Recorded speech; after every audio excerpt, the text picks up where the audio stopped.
A warm welcome to Anuradha Vedic Astrology. Today we are going to talk about Karma Nakshatra.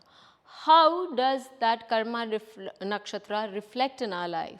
What are its results? But before that, a big thanks to all of you for liking, sharing and subscribing to our YouTube and Spotify channels and writing in your comments and suggestions there. If you haven't subscribed to our channels, please do, and do remember to press the bell icon so that you can get the updates ASAP. What is Karma Nakshatra? How does it deliver its results? And when does it do so? Also, what is Karma? Because if I have to understand Karma Nakshatra, I must know the meaning of Karma. Karma is said to be doing or the Kriya. That is something, when we are doing something, it is called Karma. But Karma is also the fructification of our actions of some past life. Yes, so Karma is also the prarabdha phal that one can see in their lifetime.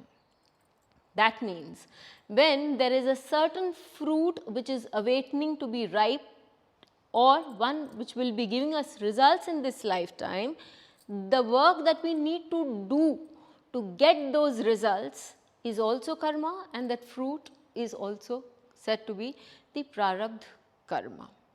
And how do we get the Karma Nakshatra?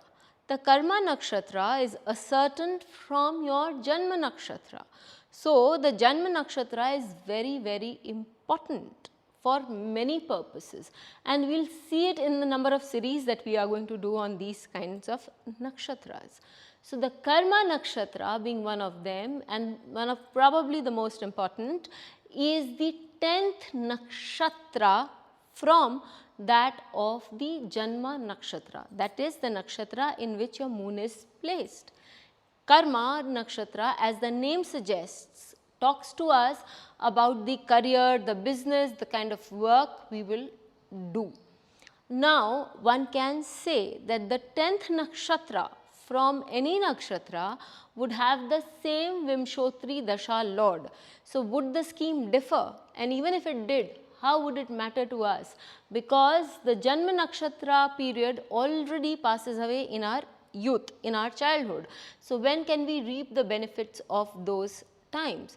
Well, just so that we are aware, yes, the dasha period passes, but the antardasha, pratyantar will come in every dasha. That is when we can reap the benefits.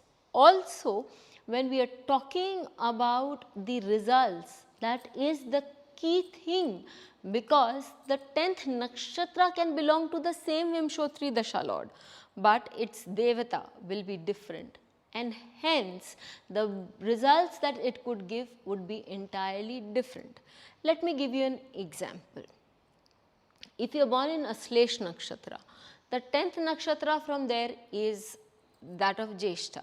Ashlesh nakshatra, we all know, belongs to the Nagas, whereas Jeshta belongs to Indra. So, the karma of a person who is in Ashlesha, born in Ashlesha nakshatra would be so different than his inherent nature.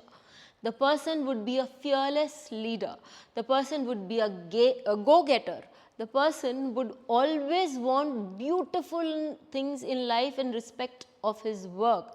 He would want a very showy workplace. The person would be known to make blunders and yet be very charismatic and have people around him who would help him come out of such states. So, we understand that the Karma Nakshatra and the Janma Nakshatra are two different, and that is why the Karma Nakshatra is also called Dvij, Dvij meaning twice born. Obviously, no one is born twice in the same form, but once we get on to our career, our nature changes, our ability to be doing things differently changes, because our routine changes, our responsibilities become more, and we are more attuned to doing things on a worldly way. So, this is a Dvij nakshatra, a very strong Dvij nakshatra at that. And to continue, if a person is born in Jeshta nakshatra with a very dynamic mind frame, but your Karma nakshatra becomes the Revati nakshatra. So, what does it give you? It while on your workplace, you are a soft guide.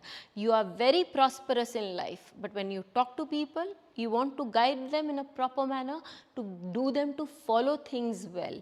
And what else? You are very knowledgeable, so people get drawn to you on your own. Yes, you are charismatic, but your charisma is subdued and it's much more acceptable by others in your job. So, karma nakshatra matters. Now, let's take an example. This is an example of somebody who has their moon in Uttara Bhadrapada. So, the 10th nakshatra from there would be that of Pushya. Pushya is the nakshatra of Lord Brihaspati, who was the Dev Guru, who is the Dev Guru and the teacher, the preceptor, the mentor of the Devatas. So, here what do we see? We see that such a person could be a mentor, a guide, a person who would show others the way and how to work, etc. But is that only confined till there? No.